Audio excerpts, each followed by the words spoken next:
Hola, ¿qué tal, amigas, amigos de Sin Maquillaje con Mary Vaca? Bienvenidos, bienvenidas a nuestro programa de todas las mañanas. Hoy, lamentablemente, ingresamos en la quinta semana consecutiva de conflicto social en Bolivia, pero además lo hacemos en un punto muerto en cuanto al diálogo. Ustedes saben que en la víspera las organizaciones que están bloqueando las carreteras del país han señalado que no van a asistir al diálogo, lo único que están pidiendo es la renuncia del presidente Rodrigo Paz. En medio de todo eso, se podría decir que La Paz está aprendiendo a vivir en medio de la crisis, está normalizando la crisis. No es una buena noticia, pero dentro de todo, les comento que ya hay transporte público, por ejemplo, no con la normalidad que hubiera en otras ocasiones, pero ya se puede circular. Alimentos también han empezado a aparecer, pero a precios elevadísimos. No es ese el tema de nuestro programa, pero no podíamos dejar de mencionarlo eh, porque marca todo, atraviesa toda nuestra vida en Bolivia y particularmente en La Paz. Quiero contarles que hoy vamos a hablar de narcotráfico, de crimen internacional, de economías ilegales, porque si bien hubo un punto de inflexión en el momento de la detención de Sebastián Marcet y con la llegada de la DEA a Bolivia, hay asuntos que nos preocupan y por tanto quisiéramos tocarlos aquí en este programa. Quisiera dar la bienvenida aquí en el estudio. Me acompaña Henry Oporto, él es director de la Fundación Milenio de Bolivia. Bienvenido, Henry. Buenos días. Gracias por estar con nosotros. Buen día, Mary. Muchas gracias por invitarme. Bueno, y también tenemos conectado a través de la vía virtual al doctor Evan Ellis. Él es profesor del Instituto de Estudios Estratégicos del Army War College de Estados Unidos. Bienvenido, doctor Evan Ellis. Gracias, Mary. Un gusto de estar en el programa con usted y también un honor ver una vez más mi colega estimado amigo Henry. Entonces, un gusto de estar con ustedes. Ah, pero se conocen. Qué maravilla saber eso, no sabía. Sí. Bueno, tengo que contarles que la Fundación Milenio ha presentado hace poco un documento que titula Bolivia, la economía política de los mercados ilícitos y la criminalidad transnacional, zonas de penumbra y vulnerabilidad del Estado. Si lo pueden poner, por favor, para que veamos de qué se trata. Este documento ha sido elaborado, les decía, por la Fundación Milenio y sus autores son justamente Henry Oporto y Ricardo Calla. Así es que doy la bienvenida con el comentario de Henry Oporto en primera instancia. De manera general, ¿cuál es la conclusión de este documento respecto a las economías ilícitas en torno a Bolivia? Mira, Mary, em, el narcotráfico y las economías ilícitas, estoy pensando en la minería informal, o más propiamente la minería ilegal, sobre todo del oro, naturalmente el contrabando masivo, el lavado de dinero, la trata de personas, de armas y otras expresiones de la ilegalidad en el país. Em, yo creo que son como el elefante en la habitación, es decir, sentimos su presencia, pero muchas veces ignoramos las dimensiones de este lastre y no comprendemos bien cuáles son los impactos, los riesgos, las amenazas para la seguridad nacional, para la seguridad ciudadana que tienen estas actividades.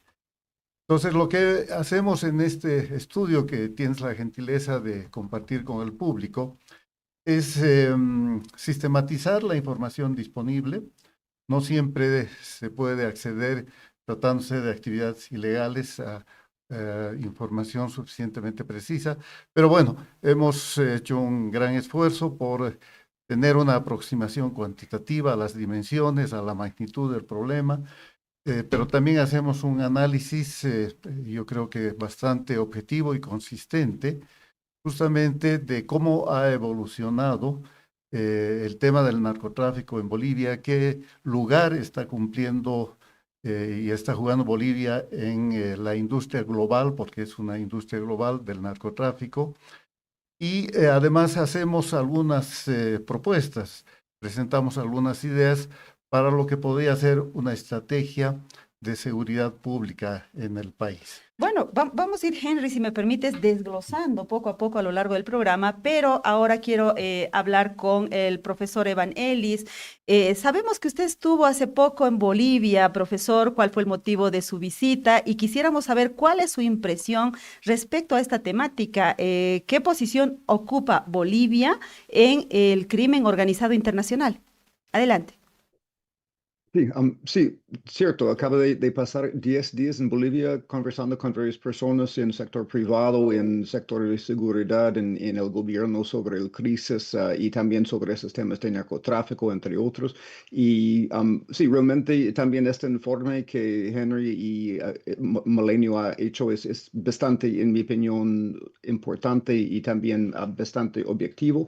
Y yo creo que para mí también los dos temas son interrelacionados. O sea, uno, especialmente desde los Estados Unidos, se nota que, aunque quizás a veces enfocamos mucho en Washington sobre los flujos de drogas a través de los grupos en México que pasan principalmente cocaína desde Colombia, fentanilo, etcétera, por México, pero también hay otra dimensión importante en que Bolivia es el centro. O sea que eso, la producción de coca, especialmente en esta región de Evo Morales, en Chapare, en exceso a lo que es legal en Bolivia, también en Perú, que pasa también por Bolivia, el involucramiento de grupos como el primer comando capitalino y su sucursal primer comando uruguayo, de lo que Sebastián Merced era uno de los claves, pero también varios otros grupos, o sea, desde varias mafias europeos, etc.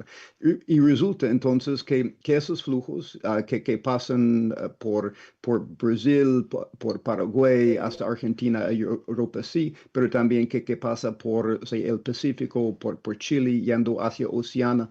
O sea, todo esto en combinación con otras actividades ilícitas, especialmente de la minería informal, en que hay varios compradores desde China, entre otros. Todo esto crea una gran economía ilícita que, en mi opinión, no solo impacta la región, o sea, sus vecinos, Perú, Norte, Argentina, etcétera, pero sí también es quizás el fuente número uno de este nivel de corrupción y dificultades. O sea, reconozco que Bolivia está viviendo momentos muy difíciles, descontento con razones legítimas en quejas del gobierno del presidente Paz, pero también, o sea, tras de eso también hay intereses de los cocaleros, de Chapare, de Evo Morales, que no quiere ver un Felsen que funciona, una policía nacional que funciona. Entonces, o sea, lo que es en este informe es, yo creo que crítico en el futuro del país y el futuro de la región.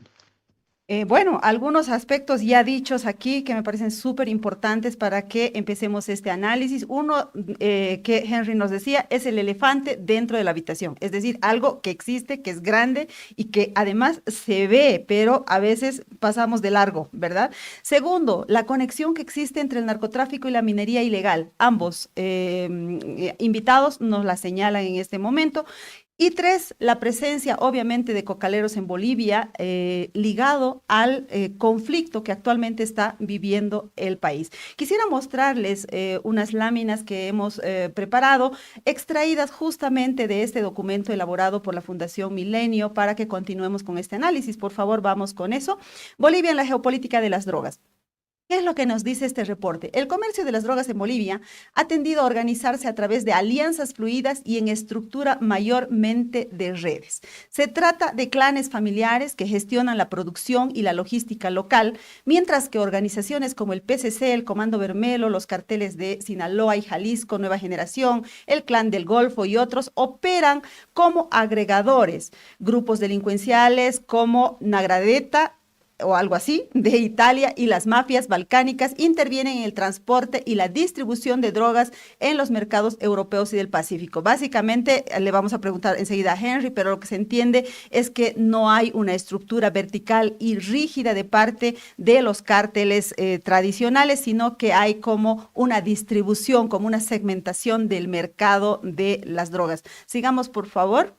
Tenemos, ¿qué pasó en los gobiernos del MAS? Este documento nos señala que Bolivia, en el periodo de los gobiernos del MAS, adquirió los rasgos de un régimen de autocracia electa en el cual la economía de la droga apuntaló un poder político controlado por un partido hegemónico.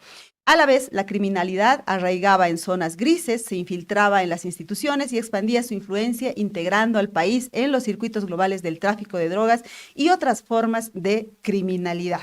Sigamos, por favor, tenemos la última que nos habla justamente de esta conexión entre minería ilegal y narcotráfico. Dice, la envergadura que ha ido cobrando la minería ilegal en Bolivia, entrelazada con la economía de la droga, es hoy mismo una de las amenazas peligrosas para la soberanía nacional, la integridad territorial, la seguridad ciudadana y la gobernabilidad. Ahora sí le pregunto a Henry si podría hacer una descripción de cómo finalmente está conformado este mercado de la droga en Bolivia. Bueno, aquí está una de las peculiaridades que tiene Bolivia en el juego global de la industria del narcotráfico. Esta es la tesis que desarrollamos en el estudio. En el pasado, hasta, digamos, fines del siglo anterior, Bolivia se caracterizaba por ser básicamente productor de hoja de coca y de pasta base. La pasta base se trasladaba después a países vecinos donde se procesaba, se refinaba y se convertía en cocaína. La producción de cocaína en Bolivia era muy limitada, muy puntual, en fin. Eso ha cambiado. Desde principios de este siglo, Bolivia ya no solamente cultiva coca o produce pasta base, sino que tiene laboratorios cada vez mayores de fabricación de cocaína. Es decir, se ha convertido en un productor importante de cocaína y es además, por su ubicación geográfica, una ruta muy relevante en el tráfico internacional de la droga. Ahora, esto tiene mucho que ver con la estructura productiva de la droga en Bolivia. A diferencia de otros países, hasta donde se puede ver, la producción no está en manos directas de los grandes carteles transnacionales. La producción está en manos de clanes familiares, de redes familiares, que están muy desperdigadas por el territorio nacional, no solamente Chapare, Yungas, cada vez más en el altiplano, en las zonas fronterizas, en el norte amazónico del país, incluso en áreas urbanas del territorio nacional. Esta estructura diseminada se conecta con las organizaciones internacionales, tiene relaciones muy fluidas, pero básicamente las organizaciones transnacionales, las que aparecen en la lámina que acabamos de ver, lo que hacen es agregar la producción de Bolivia y de otros países. O sea, copiar significa que la compran. Compran y ellos son los que exportan a los grandes mercados internacionales, donde además se ocupan de la distribución. La particularidad de la industria de la droga es que está globalizada, pero además funciona a través de cadenas de suministro que tiene actores diversos que pueden estar en distintos países o en distintas regiones. Esto es lo que hace enormemente compleja la economía de la droga. Claro, cuando el gobierno del MAS insistía que en Bolivia no existen cárteles, claro, refiriéndose al cártel Jalisco, al Sinaloa, qué sé yo, tal vez tenía razón en el sentido estricto de la palabra, que no estaban aquí dentro los cárteles como tal, pero estaban operando otras organizaciones que finalmente derivan el negocio de esos cárteles, ¿verdad? Claro, los productores bolivianos, que son básicamente grupos familiares, clanes, son proveedores de la droga de estas grandes organizaciones transnacionales, ¿no? Pero que ni necesitan estar, diríamos, porque si ya tienen quien se los haga aquí, ¿para qué? Claro, claro. Y quizás esa es una de las explicaciones por qué en Bolivia no tenemos el nivel, el grado de violencia que hemos visto en países como Ecuador, Colombia, México, en fin, porque como no están actuando tan directamente las organizaciones transnacionales, las características de la producción se desarrollan en un ambiente de mayor tranquilidad social, relativa, por supuesto. Ahora, pero hemos visto que Bolivia se ha convertido en un refugio aparentemente seguro para grandes capos de la droga, ¿no? Así es. Están utilizando el territorio, la ciudad de Santa Cruz, donde aparentemente viven con cierta comodidad y quizás porque tienen protección, ¿no? Ujú. Entonces, ese es otro elemento que caracteriza a la participación boliviana, que se ha convertido en un centro de refugio, quizás de descanso para ciertas operaciones, en fin, y es desde esa perspectiva que estamos participando en la industria global. Bueno, sí, vamos a hablar de eso más a profundidad porque tenemos incluso la lista de los capos que han sido detenidos últimamente, viviendo, como decía Henry, cómodamente en Santa Cruz y yo diría que además lujosamente. Bueno, quiero ir ahora con el profesor Evan Ellis para preguntarle si considera que ha habido un quiebre, es decir, un punto de inflexión en Bolivia con la llegada del presidente Rodrigo Paz, con la llegada de la DEA al país, con la detención de Sebastián Marcet. ¿Qué cambia en la lucha contra el narcotráfico en Bolivia? Sí, yo creo que Bolivia es un momento crítico.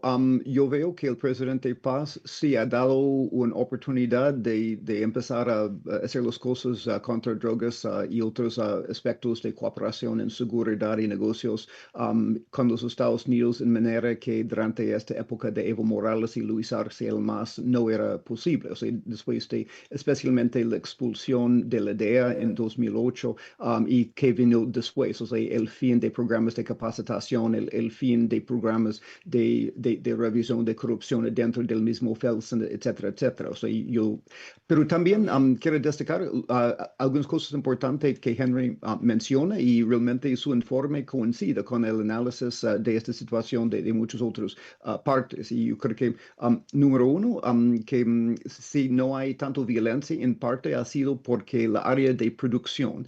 Irónicamente, si Bolivia ha logrado sacar su propio valor agregado de un producto enviado al mundo, pero lamentablemente no es el oro ni el litio, sino la coca. O sea, como Henry bien dice, con la consolidación por o sea, esos grupos en Chapare, Bolivia ya no solo exporta coca, o sea, pasta base, sino productos más refinados. Pero es la relación entre la producción en estas áreas, áreas rurales, pero también laboratorios a veces urbanos, especialmente en Chapare, que grupos representantes de los carteles, especialmente el PSC, un líder de quien fue capturado hace poco, y también, o sea, la posibilidad de líderes de tener refugio en el mismo Bolivia. O sea, ya como mencionó Sebastián Marcet, estaba viviendo entre ya empresarios y políticos en Las Palmas, uno de los vecindarios más sí, de alto nivel de todo de Santa Cruz. Y entonces, este refugio que ha representado Bolivia, y de cierta forma, este refugio que representa Chapare, donde Evo Morales con acciones bien graves en su contra, ya está ya, ya refugiado el mismo.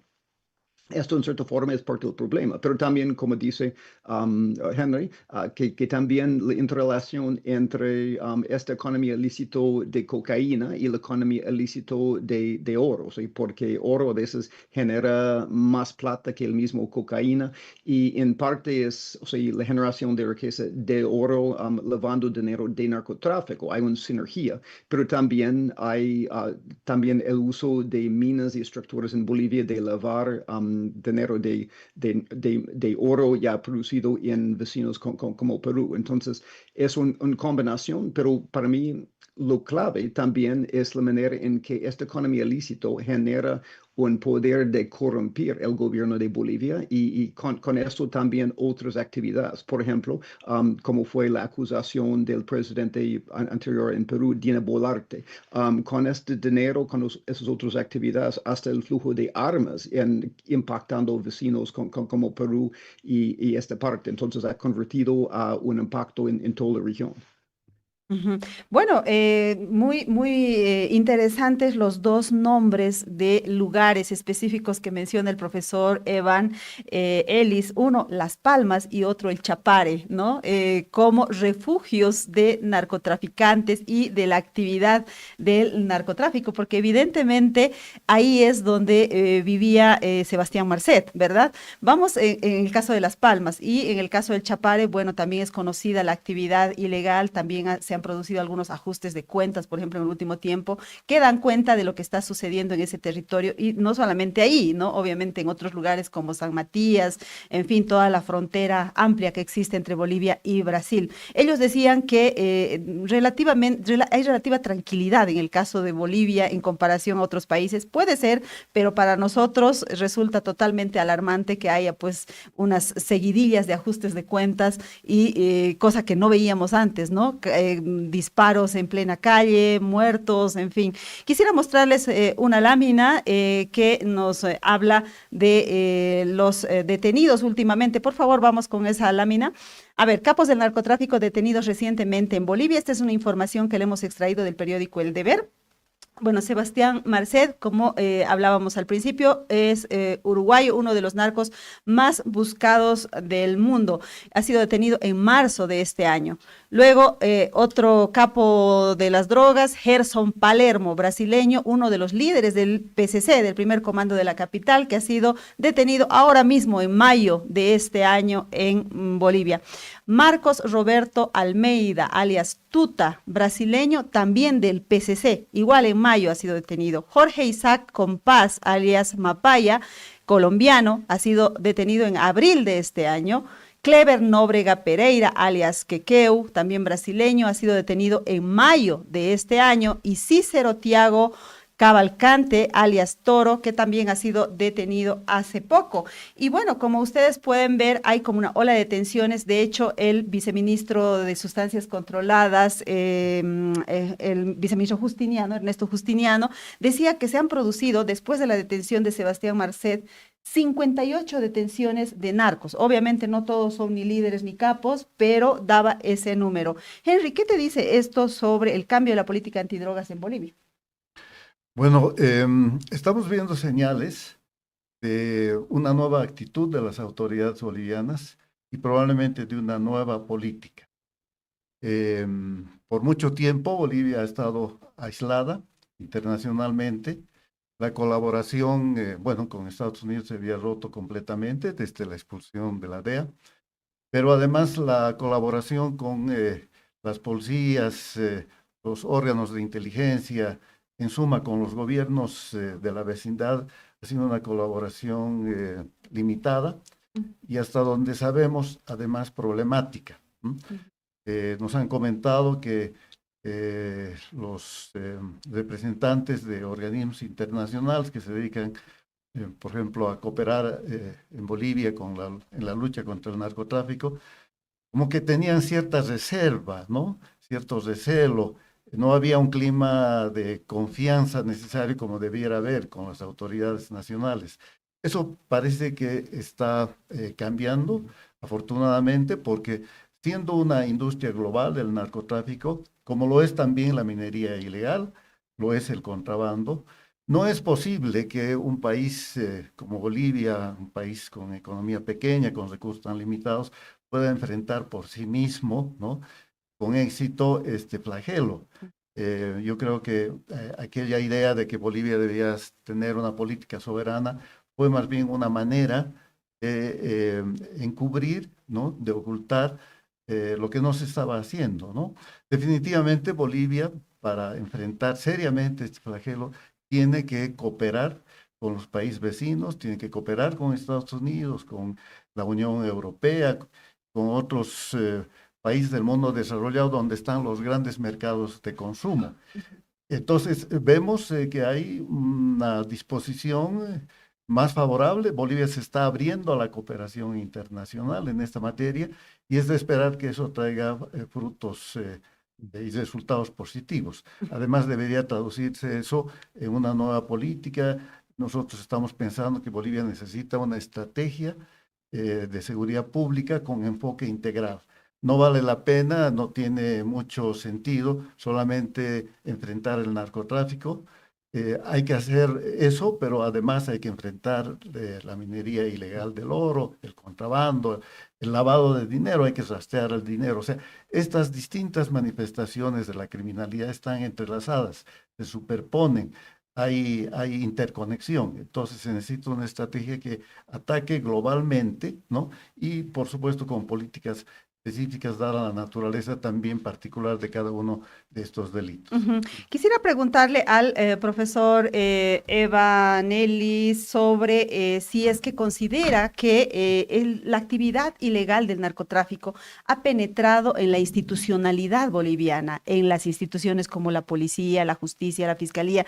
¿Y por qué se lo pregunto? Porque Sebastián Marcet vivía muy cómodamente, como hemos dicho, en Santa Cruz y además durante este último periodo hemos visto, por ejemplo, la entrada de 32 maletas no declaradas, al parecer con divisas desde Estados Unidos, por un lado, y por otro lado se sabe que alguna alta autoridad ha visitado a Sebastián Marcet en su casa antes de ser detenido. Eso, la verdad es que no se ha investigado y quisiéramos saber quién ha sido, ¿no es cierto? Y a qué ha ido a esa reunión. No ha debido ir a tomar el café, digamos, ¿no? Adelante, por favor, profesor.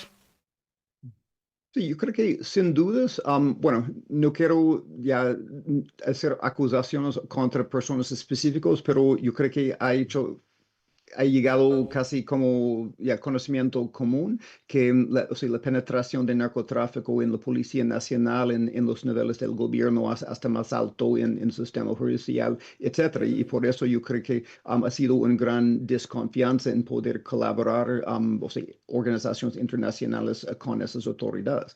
Pero también a su pregunta anterior, yo veo que sí ha sido con este gobierno de Rodrigo Paz un cambio de actitud, un disposición de empezar este camino de cambiar las cosas. Yo quiero destacar que, o sea, esta participación de la DEA solo con pocas personas en una oficina de representación es algo bastante incipiente. O sea, la DEA no está como operando en todo el país. También se nota personas como el viceministro Justinano. O sea, hay una actitud de cómo podemos empezar a despojar, o sea, limpiar esos órganos de los problemas que ha tenido, pero esto requiere tiempo, requiere recursos, requiere pruebas de estilo de vida, pruebas de mentiras sobre corrupción, y cambios en leyes para permitir eliminar a las personas corrompidas. Y no solo es los Estados Unidos, sino es lo que un país basado en Estado de Derecho hace con cualquier otro país, o sea, colabora con Interpol, con Europol, con otras entidades de intercambiar información que coopera con vecinos como Argentina, etc.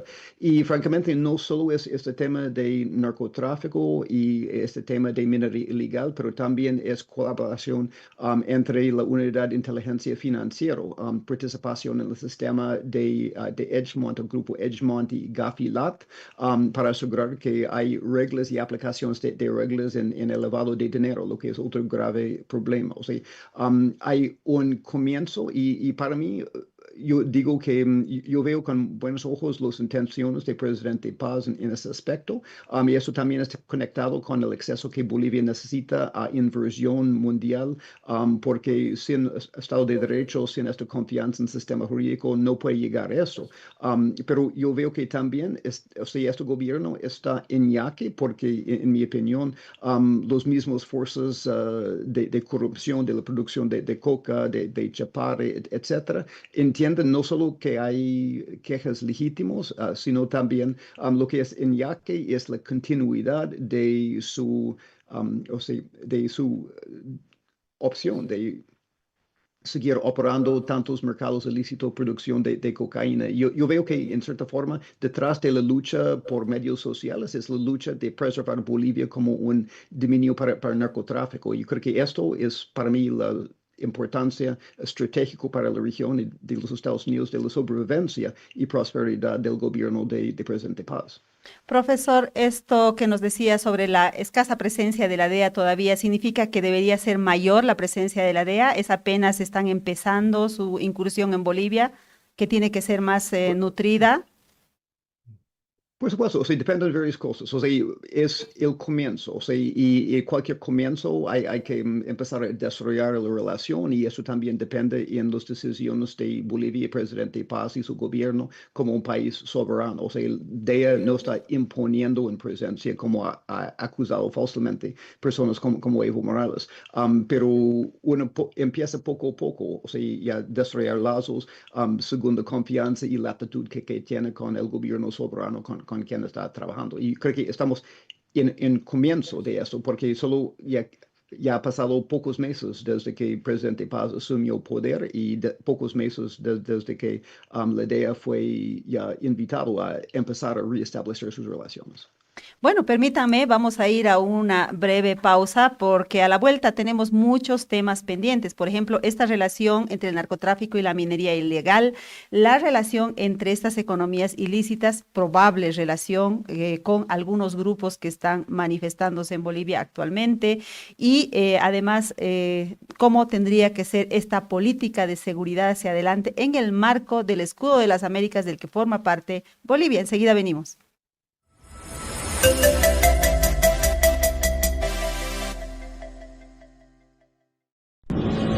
Esta es la historia de un banco que se hizo grande gracias a su gente.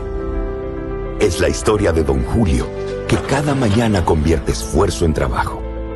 De Teresa, que todos los días apuesta por un mañana mejor.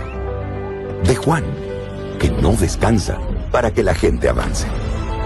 De Doña María, que cocina con las manos y sueña con el corazón. De Pedro y Alicia, que encontraron el lugar donde empieza su historia. Es la historia de Doña Naira, que convirtió constancia en oportunidades. De Ernesto, que sabe que cada semilla es futuro. Es la historia de los que hacen, creen y sueñan.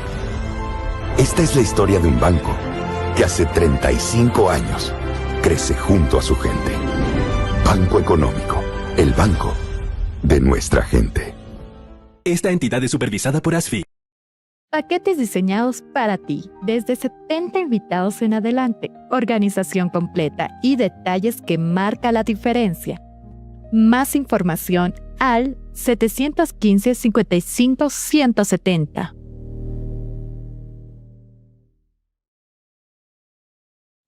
Estamos de regreso hablando sobre el narcotráfico, la criminalidad, las economías ilícitas. Quiero ir ahora con Henry Oporto para que nos cuente cuál es la relación que existe, porque él ha estado insistiendo en este tema, entre la minería ilegal y el narcotráfico. ¿Cómo opera esa relación y cuál es el riesgo de esa relación para la economía boliviana? Bueno, hay demasiados indicios de que la minería del oro está albergando, está convirtiéndose en una fuente cada vez mayor de lavado de dinero, pero además de conexiones espurias con distintos otros actores, ¿no? Sabemos que la minería del oro en Bolivia está dominada ampliamente por las cooperativas mineras. Son los grandes productores del oro en Bolivia. Prácticamente no hay empresas privadas de un tamaño significativo que estén en las explotaciones de oro, ¿no? Ahora, las cooperativas venden el oro que producen a otras empresas que son las llamadas rescatadoras o comercializadoras, ¿no? Es así, son empresas privadas que luego, a su vez, o llevan directamente a los mercados internacionales o venden a otros intermediarios que son los que finalmente hacen llegar el oro a los más importantes mercados. Estamos hablando de la India, de Emiratos Árabes y de China, que son los tres grandes mercados. Ahora, lo que se ha visto es que además Bolivia se ha convertido en un centro importante de importación y de distribución del mercurio, que todos sabemos es un elemento químico que produce un daño enorme a la salud, al medio ambiente, en fin. El mercurio, ¿no? Probablemente está siendo traído a Bolivia por los carteles mexicanos, ¿no? Y desde Bolivia se redistribuye en Sudamérica, ¿no? O sea que esa es otra faceta muy, muy importante y a la vez peligrosa. Entonces, los indicios de una interconexión entre narcotráfico, ¿no? Que genera capital. Ese capital probablemente se blanquea en la actividad del oro, ¿no? Eh, con el contrabando que unas veces se saca el oro de Bolivia a Perú, ¿no? A Brasil, dependiendo de cuál es el precio o el tratamiento que se está dando. Por ejemplo, cuando se aplicó la ley del oro el año pasado, ¿no? Eso hizo que para los productores y los exportadores fuera menos ventajoso, ¿no? Bolivia. Entonces preferían exportar el oro boliviano al Perú y desde ahí exportarlo al mercado internacional. En otras ocasiones, cuando la represión en el Perú es más fuerte, entonces prefieren traer el oro a Bolivia. Por eso es que no siempre coinciden las cifras de volúmenes de producción de oro en Bolivia con los volúmenes que se exportan. Y esa diferencia se explica por el contrabando, ¿no? Entonces, es una problemática compleja la que se ha entrelazado alrededor de la minería del oro, pero que tiene estos componentes que relacionan con las otras economías ilícitas, pero también con actores criminales internacionales, que aunque no estén directamente en la producción de oro, ¿no? Pero sí pueden estar jugando el rol de comercializadores, de intermediarios, en fin. Y es muy llamativo además cómo las regiones del norte del país, del norte de La Paz, se están convirtiendo en zonas de presencia de muchos extranjeros. Hay ciudadanos chinos, hay colombianos, brasileños, peruanos, chilenos, en fin, de distintas nacionalidades, ¿no? Entonces ahí se observa que hay empresas chinas que son las que operan en la fase de la intermediación, pero hay además muchos ciudadanos chinos, ¿no? Que de una u de otra manera se vinculan con las cooperativas mineras. Bueno, el profesor Evan Ellis es un especialista en las relaciones de Estados Unidos con China y con América Latina, así es que quisiéramos que nos haga un análisis sobre esto. Evidentemente hay grupos chinos que vienen a lavar dinero a Bolivia. Sí, las indicaciones parecen que sí, y lo que dice bien Henry, o sea, bueno, para empezar, no estamos hablando necesariamente de la complicidad del gobierno comunista china, sino, o sea, actividades por los mafias chinos. Hay varias mafias chinas operan en la región, así mafias de Fujian, mafias cantonesas, en todas partes, involucrado en todo desde pesca ilegal hasta, o sea, ya subcumbente.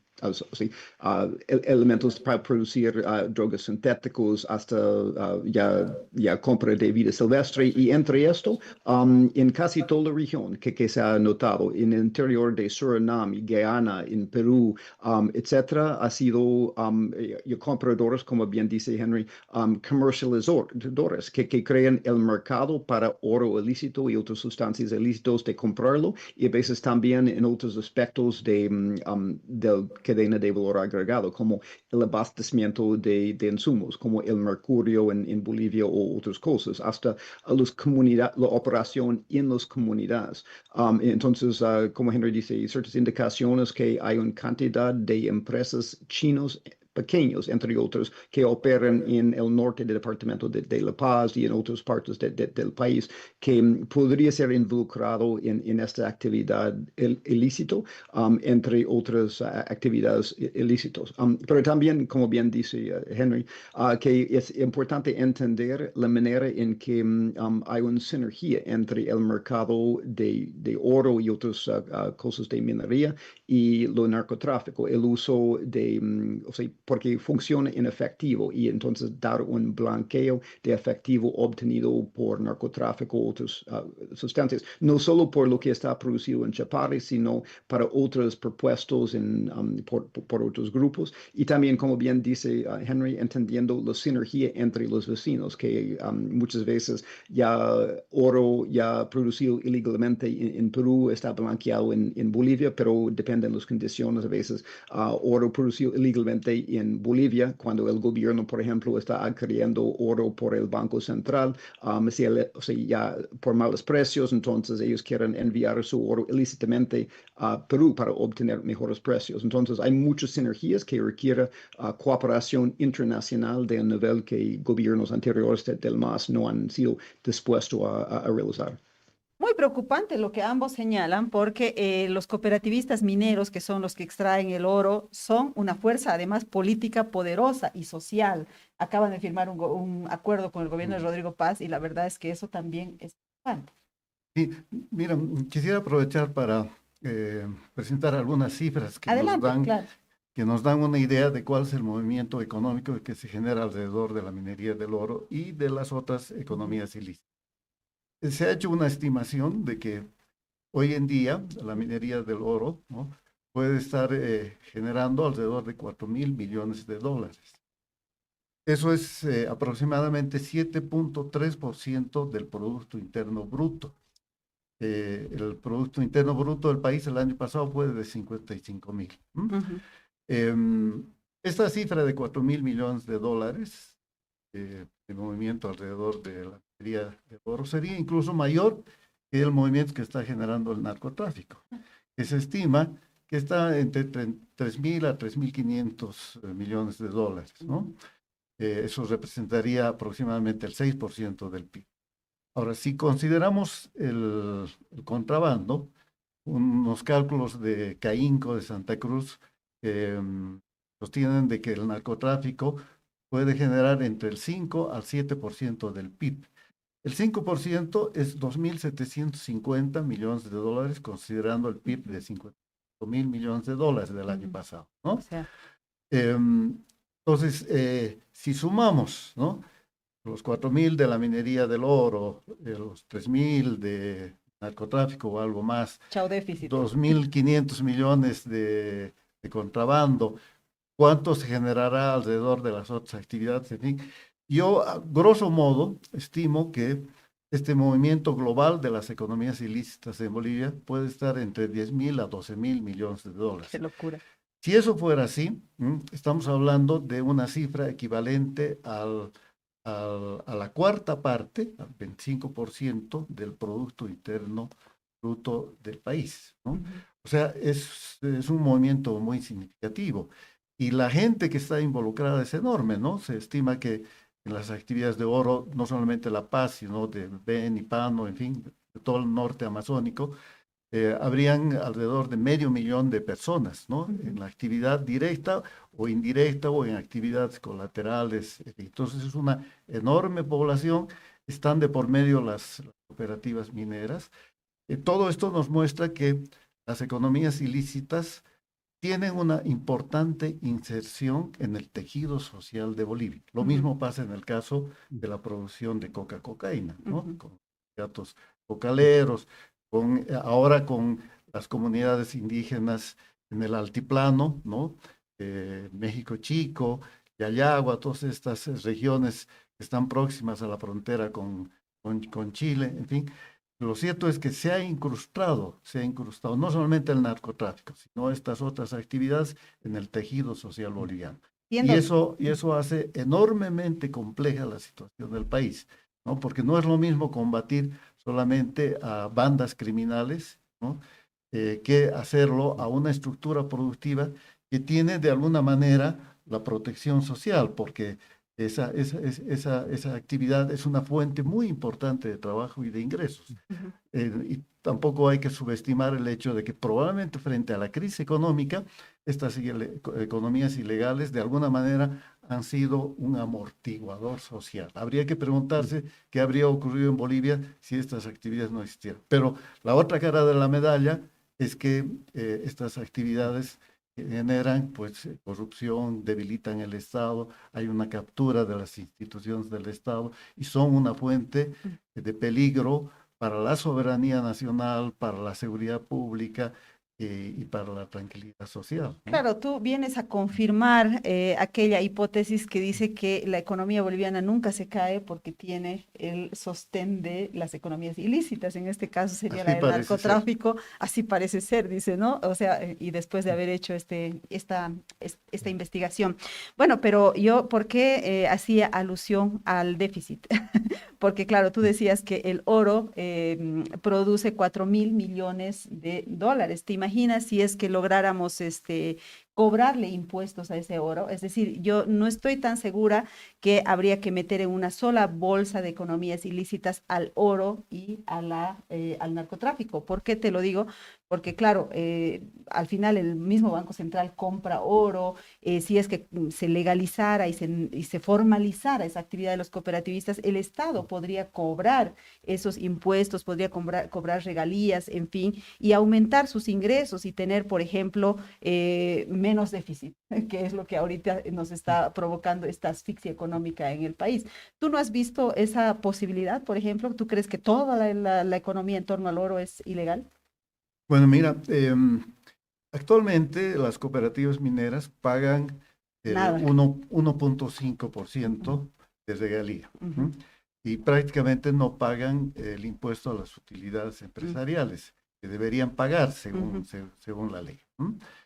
Por eso mismo es que en un trabajo anterior, lo que hemos hecho, donde formulamos una propuesta de desarrollo minero, una estrategia de desarrollo minero y que va acompañada además de un proyecto de una nueva ley de minería, proponemos que las cooperativas deberían pagar un impuesto especial que nosotros estimamos en 4.8%, ¿no? Esta cifra surge de unas negociaciones que durante el gobierno de Luis Arce se hicieron en algún momento con las cooperativas mineras. Y prácticamente había un acuerdo de que las cooperativas pagaran este impuesto, que sería un equivalente al impuesto a las utilidades empresariales mineras, ¿no? Y según los cálculos que hemos hecho, prácticamente daría una cifra similar. Y ese sería un avance significativo, porque de ese modo las cooperativas estarían pagando un impuesto a las utilidades, ¿no? Estarían dando un paso significativo para su formalización, porque evidentemente lo que el país necesita es que las cooperativas se desarrollen formalmente, se conviertan en verdaderas empresas cooperativas, ¿no? Que tengan una buena gerencia, una buena administración, que cumplan con sus obligaciones tributarias y otras que actualmente no cumplen.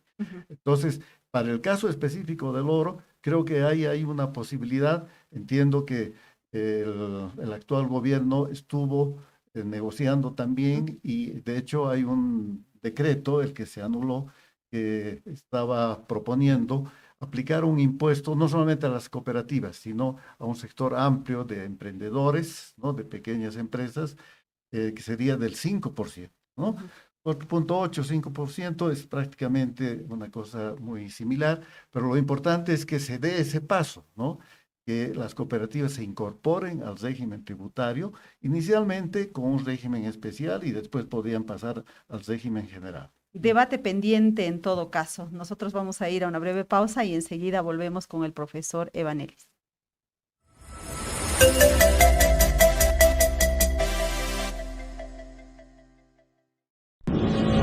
Esta es la historia de un banco que se hizo grande gracias a su gente. Es la historia de don Julio, que cada mañana convierte esfuerzo en trabajo. De Teresa, que todos los días apuesta por un mañana mejor. De Juan, que no descansa para que la gente avance. De doña María, que cocina con las manos y sueña con el corazón. De Pedro y Alicia, que encontraron el lugar donde empieza su historia. Es la historia de doña Naira, que convirtió constancia en oportunidades. De Ernesto, que sabe que cada semilla es futuro. Es la historia de los que hacen, creen y sueñan. Esta es la historia de un banco que hace 35 años crece junto a su gente. Banco Económico, el banco de nuestra gente. Esta entidad es supervisada por ASFI. Estamos de regreso en nuestro programa analizando qué es lo que pasa con los mercados ilegales, con el narcotráfico y las economías ilícitas. Quiero ir ahora con el profesor Evan Ellis y preguntarle lo siguiente. En Bolivia Según las autoridades oficiales, existe un potencial de producción de cocaína de 300 toneladas por año, pero solamente se incautan un poco más de 30 toneladas por año, lo que significa que la lucha contra el narcotráfico solamente afecta al 10% y a veces ni siquiera eso de esta economía ilícita. ¿Qué significa todo eso para el resto del mundo? Es decir, ¿estamos produciendo o Bolivia está produciendo cocaína impunemente? Bueno, hay que poner todo de forma relativa, que también lo que produce Bolivia, aunque mucho, es probablemente menos de lo que produce Colombia, especialmente en los últimos años y hasta cierto punto a Perú. Pero sí es importante. Yo creo que esta figura indica que realmente el problema en parte es la aplicación de ley, un sistema en que ni un porcentaje pequeño de lo que es ilegal, porque también hay lo coca legal, pero lo que es ilegal en Bolivia es muy poco controlado y esto tiene un impacto de cierta hasta impunidad. Pero también de lo que estamos hablando antes, algunos puntos. Número uno es reconociendo que aproximadamente 80% de la economía de Bolivia es informal y esto implica que de poner más controles, ingresos y crear más formalidad implica gran oportunidades para el Estado y para el desarrollo. Pero también la cuestión es un ciclo de estabilidad político. Porque, bueno, según, bueno, varias fuentes con quien yo he hablado, la percepción es que todos esos ingresos sí corrompen el gobierno, pero también, o sea, parte de este dinero, especialmente en la coca y minería ilegal, va a las organizaciones sociales con un interés político de mantener sus seguidores en proteger estos. O sea, que en el momento en que un gobierno quiere ya poner más controles, más cooperación con la DEA, etcétera, entonces empieza a salir personas en la calle. ¿Y de dónde llegan los buses que los transporta a las destinaciones? ¿De dónde llega la comida? ¿De dónde llegan los pagos en efectivos, especialmente en esta estación en Bolivia, donde la gente pobre no tiene más ingresos, etcétera? ¿De dónde vienen toda esta plata? Sino de esas actividades ilícitas. Entonces, en cierta forma, el control de lo ilícito y las fuentes políticos de este ilícito también implica un ciclo positivo de crear la estabilidad político, porque corta la opción de organizaciones que financien la inestabilidad y los que quieran poner bloqueadas y oponer el gobierno.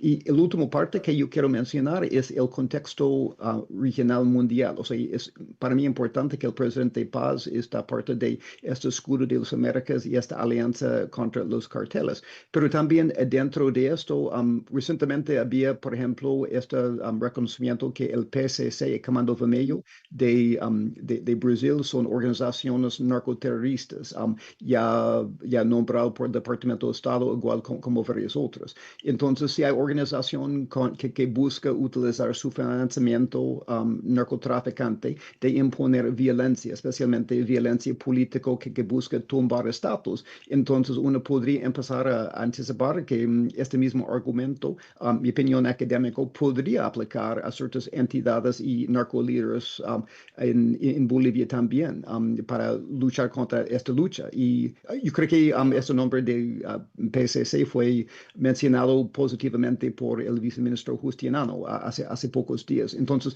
la cuestión es hasta qué punto ya ir contra estos narcolíderes bajo este concepto de cosas, nombramientos legales es útil y necesario como parte de esta cooperación internacional. O sea que Evo Morales, por ejemplo, ya sale en muchas proclamaciones judiciales, incluso el mismo Cecilia Flores en el corte en Nueva York hace pocos días. Entonces, la cuestión es la importancia para la estabilidad política de Bolivia y la región de empezar a ir en contra de estos grupos para desmantelarlos, para seguir adelante, en mi opinión.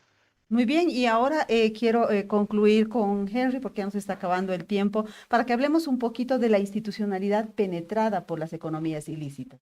Sí, una condición propicia para el desarrollo de las economías ilícitas es la captura del Estado, ¿no? Y eso ha operado en los 20 años del régimen del MAS, a través de la participación directa de organizaciones sociales, sindicatos, facciones políticas que tenían una suerte de cuotas de poder.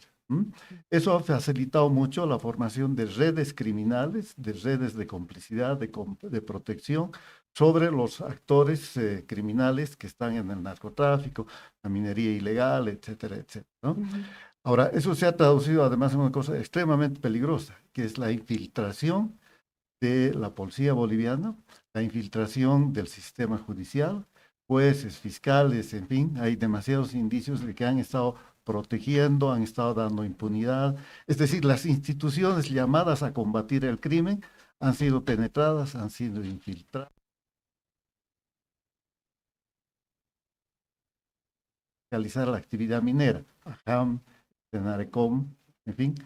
Entonces, una política de seguridad en el país, de combate efectivo, tiene que forzosamente plantearse una reforma de la policía, una regeneración de la justicia boliviana para tener un verdadero Estado de Derecho, una reestructuración de estas instituciones llamadas a controlar, a fiscalizar la actividad minera, y por supuesto hay que fortalecer el sistema de control de los delitos financieros, es decir, la unidad de investigación financiera. Es un trabajo enorme el que queda por delante, ojalá pueda avanzarse con este gobierno, pero si no se hace eso, si no se recupera el Estado, el aparato del Estado para el interés general, ¿no?, para la soberanía nacional, no vamos a avanzar ciertamente en la lucha contra los delitos. Enorme tarea que nos queda en el país, ¿no? Bueno, quisiera agradecer a nuestros invitados por haber estado con nosotros. Empiezo con el profesor Evan Ellis. Gracias por haber contribuido a este programa. Gran gusto, gracias a usted. Gracias. El profesor Evan Ellis, les decíamos, es del Instituto de Estudios Estratégicos del Army War College de Estados Unidos. Es un estratega en materia de seguridad y, por supuesto, un investigador del tema. Y también quiero agradecer a Henry Oporto, director de la Fundación Milenio.